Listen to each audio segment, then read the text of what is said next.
Rieccoci a Primus Inter Pares, appuntamento del lunedì, mercoledì, gruppo TV7, avete visto già si riparte, questo ovviamente è l'inizio, ci auguriamo, di una nuova vita per tutti gli italiani, soprattutto anche per quanto riguarda la nostra regione, anche se ci vedono in Lombardia, in Emilia, in Lazio, insomma noi tifiamo un po' per la nostra regione, ovviamente soprattutto per la nostra città. Ospite avete visto il sindaco di Padova, Sergio Giordani, e il prefetto Renato Franceschini, che ovviamente ringrazio, anche perché sapete durante la pubblicità mi chiedono ma che ora facciamo, ma che ora facciamo? Beh, sono così, va bene, dunque noi staremo qui tutta la notte. Stiamo qui tutta la notte. Vedrai tra poco.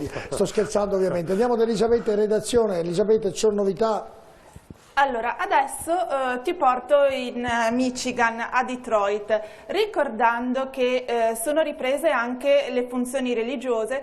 Ti faccio vedere le immagini di questo sacerdote che anche nel lockdown ha continuato a benedire i propri fedeli, nel rispetto appunto delle distanze. Praticamente lui indossava i dispositivi di protezione individuale, quindi guanti, mascherina, visiera. I fedeli erano in macchina e lui con una pistola ad acqua appunto l'ha riempita di acqua santa e benediva i propri fedeli. Certo, ho visto, sì, abbiamo visto, bello che questo servizio. Andiamo con i messaggi, ce ne sono arrivati moltissimi, ovviamente cerchiamo, ne leggiamo 4 alla volta, però lo so. Buonasera a tutti. Non dimentichiamoci che le banche alle quali il Presidente Giuseppe Conte ha chiesto un atto d'amore sono state condannate oltre 25.000 volte per usura. Difendiamo il bene più prezioso, l'abitazione. Alfredo Bellucco, Padova. Ovviamente Bellucco ha sempre qualcosa da dire giustamente contro le banche, però in questo caso le banche non hanno avuto le garanzie dal governo che avrebbero dovuto avere. Buonasera, non ho capito se ora si può uscire in barca con gli amici. E questo sicuramente si può, l'importante è che non siano, adesso non ricordo bene che la grandezza della barca bisogna vedere, quindi ogni modo Dennis si informerà, poi tra poco vi sapremo rispondere a quella domanda. Buonasera, quando notizie certe sugli asili e scuole d'infanzia è impossibile lavorare in questo modo per chi ha bimbi piccoli. Mattia di Solesino, ha ragione anche Mattia, mi sembra che prima il governatore aveva detto che stanno lavorando e entro fine settimana dovrebbero avere novità per quanto riguarda gli asili dell'infanzia e le scuole appunto per i bambini piccoli, mi sembra di aver capito. Dunque staremo a vedere, attenderemo un'altra settimana. Bene le riaperture dei ristoranti, ma fino a che non ripartirà l'economia del tutto noi faremo molta fatica a sbarcare il lunario. È vera anche questa. Ci fermiamo qui con i messaggi, ritorniamo poi con altri. Sindaco Giordani, allora cominciamo. È riaperta la città, lei è molto contento perché oggi ha perlustrato tutti i vari commercianti, i bar e tant'altro, ha visto un entusiasmo che non si aspettava. Ecco, il Comune cosa fa? Per quanto riguarda, iniziamo dal trasporto via, ecco. Il tram era stato sospeso, riprenderà, quando riprenderà? Al più presto, però il trasporto pubblico penso sia una delle cose che ha più sofferenza. Rispettando gli attuali protocolli significa che sul tram possono starci, se non sbaglio, 25 persone anziché 130. Per cui è un grosso problema. Praticamente bisognerebbe, teoricamente, triplicare i mezzi, il che non è fattibile. Ovviamente non sto parlando dell'amministrazione comunale, in quanto il trasporto è sotto certi aspetti regionale, come contribuzione. E di conseguenza è uno dei grossi problemi, il trasporto pubblico. E quindi? E di conseguenza io penso che cambieranno, come è stato cambiato la regola dei ristoranti, che ha portato 1 metro di distanza, penso che cambieranno le regole anche del trasporto pubblico. Sì, ma se c'è urgenza del trasporto, perché le attività produttive hanno ripreso... Il problema comincerà a settembre, il problema veramente comincerà a settembre. E quindi chi ha bisogno adesso, perché poi tra l'altro presumo, e le chiedo che lei, chiedo che il prefetto, con la scusa che tante attività sono state chiuse per 3 mesi, magari quest'anno non faranno le ferie, rimarranno aperte anche ad agosto, rimarranno aperte a luglio, quindi c'è la possibilità che sia un'estate lavorativa più che un'estate di vacanze. E quindi c'è necessità anche del trasporto. Sì, oggi non c'è, il governo ha dato 500 milioni come contribuzione, la regione ha confermato l'importo, indipendentemente che sia stato fatto il trasporto o no. Ricordo che Bus Italia che ha vinto la gara, attualmente concessionaria del trasporto, tra poco la gara ovviamente è regolare, per cui tra poco firmeremo assieme da parte della provincia e da parte del comune firmeremo per quanto riguarda l'accordo di programma. Sarà un grosso problema, decisamente, non ha nessuno... E quindi il cittadino come si... Sicuramente si muoverà con i famosi monopattini, biciclette elettriche, biciclette, qualsiasi soluzione auto elettriche, a piedi, cambierà il trasporto. Se qualcuno ha letto l'intervista di domenica, il responsabile del trasporto di Venezia sia terraferma che è impossibile, se non sbaglio hanno 100 milioni di perdita già adesso, perché bisogna cambiare le abitudini, le nostre abitudini vanno cambiate. Ovviamente. Sì, però con la diversità che la proprietà della CTV di Venezia è del comune, il 51% ce l'ha il comune. E noi abbiamo il 45%. E quindi qui non è la maggioranza, quindi è un po' diverso Venezia da Padova. Ma è anche diverso come però a un certo punto succede, Sindaco, mi scusi, che ovviamente, le ripeto, il lavoratore ha bisogno, non ha possibilità, oppure non ha la patente, oppure non ha questo, la trasferta anche distante. Devono cambiare abitudini tutti noi, non c'è soluzione. Io penso che questo ci metta davanti a una bella sfida. Un tema che già negli anni 90 venne di moda, che sono i tempi della città. Io sono convinto che col sindaco e con gli altri sindaci e il presidente della provincia si possa incominciare a ragionare su orari diversi nella città per le diverse attività, e quindi fare in modo che non si trovino alle 7 la mattina tutti nel piazzale della stazione per salire sul pullman, ma magari avere gli ingressi delle scuole, gli ingressi delle aziende, gli ingressi dei negozi. Questo può farlo con le scuole. Con i lavoratori dipendenti è un po' diverso. Lo si può fare con le aziende, lo si può fare con gli uffici pubblici, lo si può fare con i negozi, lo si può fare con la scuola sicuramente, e quindi diminuire, cioè purtroppo un autobus non si compra al supermercato, ammesso che il comune avesse anche tutte le risorse del mondo, non è che potrebbe triplicare il numero dei mezzi a disposizione, questo è un dato di fatto, e quindi bisogna solo forse provare a scaglionare gli utenti in una maniera più è un tema che nelle grandi città è partito dagli anni 90 e che forse oggi non facile, ma fa parte dei componenti, questo, le scuole, i dipendenti pubblici, le aziende. Cambiare gli orari non è facile. Non è facile, no, io le sto proponendo tutte le problematiche che lei ha, che non vorrei avere io, perché sicuramente lei le ha, quindi... No, noi stiamo collaborando con tutti, con il Ministro, per quanto riguarda... Dobbiamo trovare delle soluzioni diverse. È cambiato il mondo e va cambiata la modalità. Senta, ci sono delle cose nella vita che succedono, Sindaco, che prima erano impensabili e poi capitano. Succede che fino a ieri la sanità, per fare un esempio, bisogna ridurre i costi, il virus fa sì che invece bisogna assumere medici e personale. E succede che nel fare il paragone, anche se improprio, a Padova le belle arti dicono basta plateatici, dobbiamo avere un equilibrio. E poi succede quello che succede. Oggi tutti i locali in centro a Padova sono piccoli, quindi non hanno la possibilità di avere un ampio spazio, e quindi il comune giustamente dice io vi do il posto gratuitamente e aprite fuori. È cambiato, madre natura fa che succedano anche queste cose. Prima devo ringraziare il sovrintendente della collaborazione che ha dato il comune. Noi, come detto prima, stiamo raddoppiando i plateatici. Cerchiamo di far sì che non vengano a carico dei bar, dei ristoranti, delle attività pubbliche. Anche chi non aveva il plateatico cerchiamo di darlo, perché il segreto è anche stare all'aperto. È uno dei motivi di sicurezza sicuramente maggiore. È vero, siamo tornati indietro, ma per fortuna abbiamo trovato l'attuale sovrintendente che è molto bravo e sa perfettamente che siamo in grave emergenza, per cui ci ha aiutato moltissimo. Beh, sarebbe stato un delitto se non l'avesse fatto, mi scusi, cioè in una situazione del genere insomma ci vuole che un buon senso. Non hai idea di quanti problemi sono, che ognuno cerca di salvarsi per il suo modo di pensare, però in questo caso la sovrintendenza è stata di grande aiuto, perché ha lavorato col comune, con l'assessore Varese. È stato dato, mi scusi Sindaco, un tempo a questi plateatici, cioè potranno usufruire dello spazio pubblico per 1 anno, 2 anni, 3 mesi, 4 mesi, avete dato un tempo? Fino a ottobre dobbiamo capire un attimo cosa succede poi, ma sarebbe interessante far sì di non farli pagare. Questo sarebbe, stiamo studiando con l'assessore in modo di evitare il pagamento.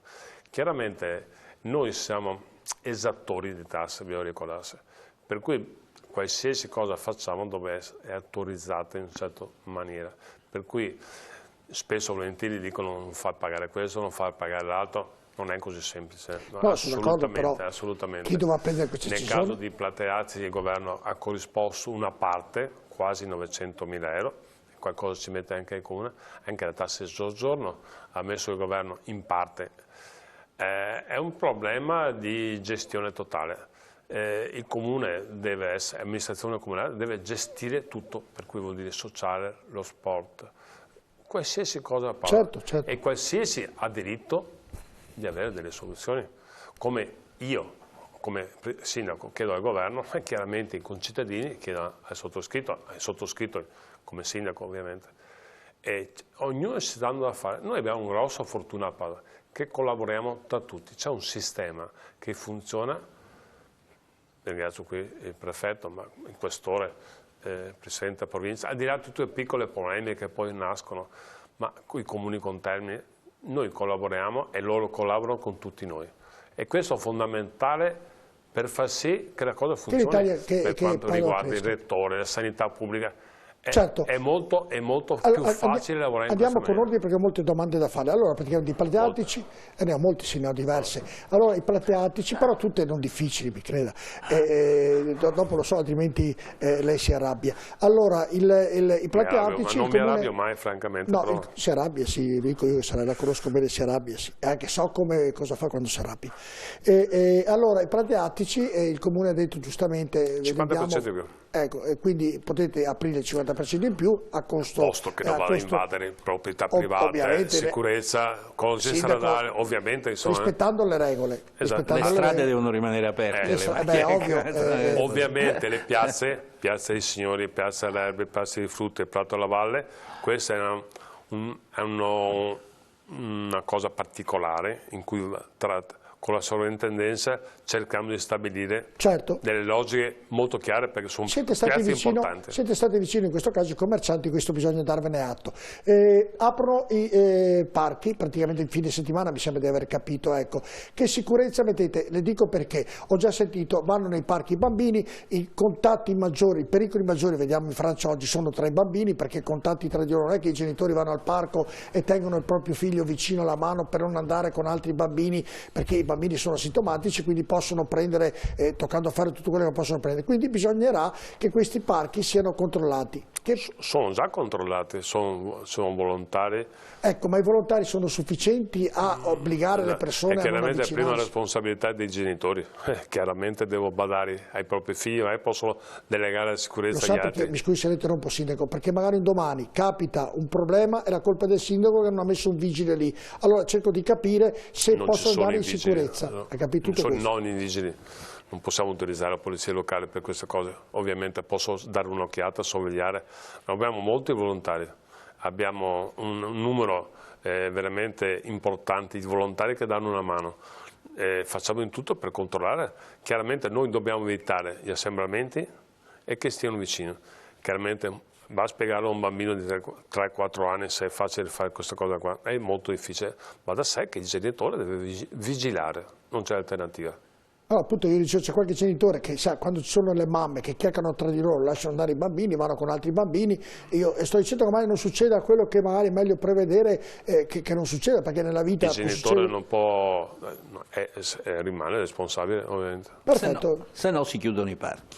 No, è vero, no, ma ha capito dottor Franceschelli cosa voglio dire? Certo, ho capito, però è il concetto che tutto debba essere vigilato da un'autorità che oggi non è umanamente possibile, perché non ci sono le risorse, non vale per la polizia, non vale per i vigili, non vale. Ma io penso che non sia neanche giusto, perché il nostro non è un paese militarizzato, tra virgolette, di divise o di stellette.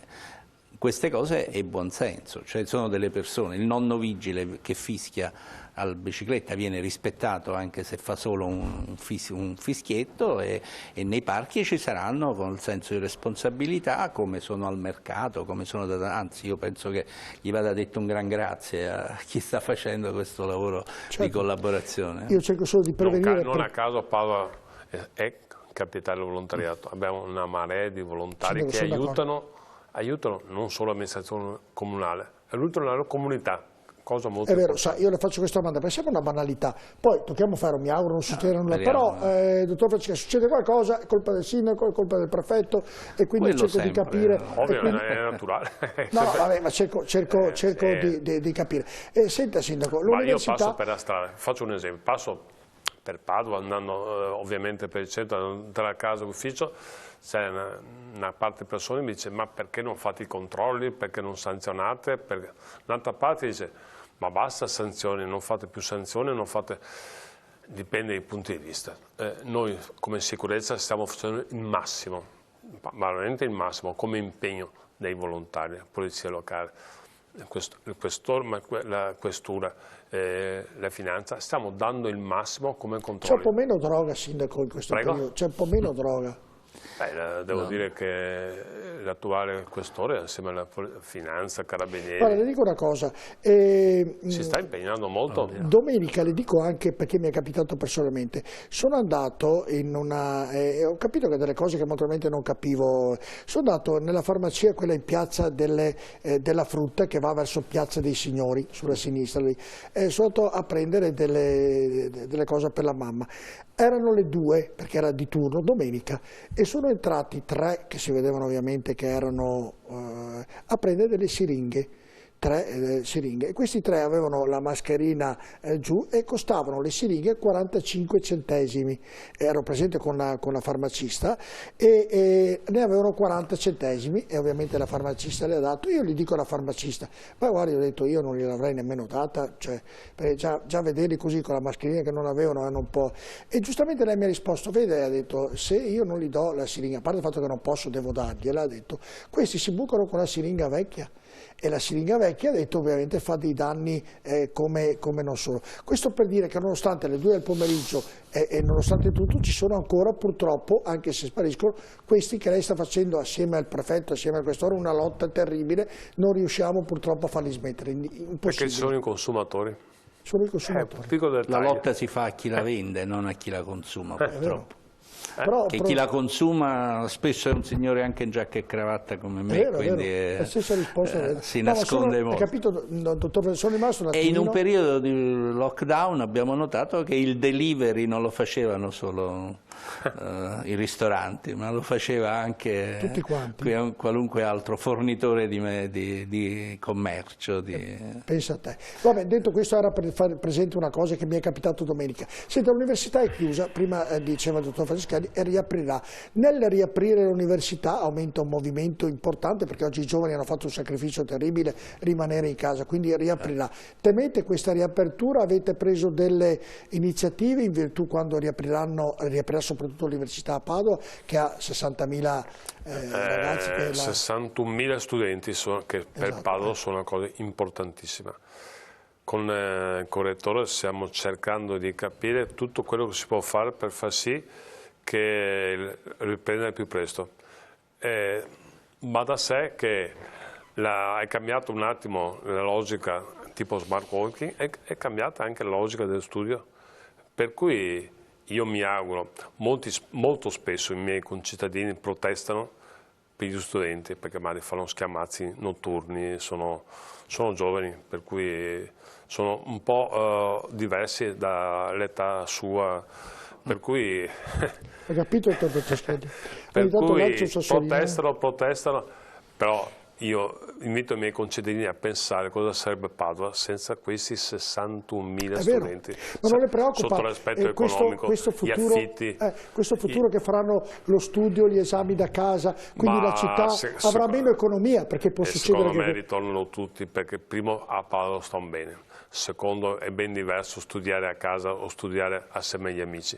Io penso, come ha detto prima il titolare del SBAR, vorrà 6, 7, 8, 10 mesi, un anno, ma riprenderà tutto quanto. Bisogna essere ottimisti, bisogna che ognuno di noi faccia un piccolo sforzo. Io sono convinto che ritorneremo alla normalità, sono convinto di questo. Sì, no, ma le chiedevo nelle riaperture dell'università tutti questi ragazzi, in virtù che, come diceva lei, è facile che a ottobre, settembre-ottobre ritorni dei piccoli focolai così, il ritorno di una massa così imponente di studenti in una città così piccola possa creare sotto questo profilo delle problematiche.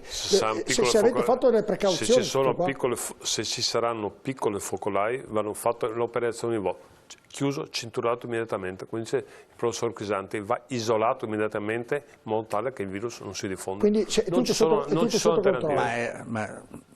Mi perdoni, ma è anche un'altra considerazione che regola, penso, il ragionamento e l'attività del mio di ufficio, ma di qualunque altro ufficio. Noi oggi possiamo immaginare degli scenari, ma non abbiamo ancora idea di come andrà. Cioè noi fra 15 giorni potremmo stare qui con la testa rotta e a piangere su quello che abbiamo fatto, se le cose vanno male, come potremmo tra 15 giorni star qui a dire è passato tutto, è arrivata l'estate, siamo caldi. Quindi oggi programmare, come sta facendo l'università, il rientro, le lezioni in aula, le lezioni a distanza, le lauree in presenza, riorganizzare le sale studio, perché quelli per esempio sono frequentatissime e sono un posto dove è facile star gomito a gomito, anzi forse si cerca il gomito a gomito. Ecco, queste vanno ripensate, però da qui al settembre-ottobre, quando queste situazioni succederanno, potrebbe essere un altro mondo, come lo era 8 settimane fa, insomma. Certo. Quindi diciamo la nostra programmazione è utile, va pensata, però va anche presa con un attimo di sale in zucca, insomma, e quindi adattarla cammin facendo. Praticamente è una cosa temporale, quindi bisogna ragionarci sopra giorno per giorno. Andiamo in pubblicità tra poco.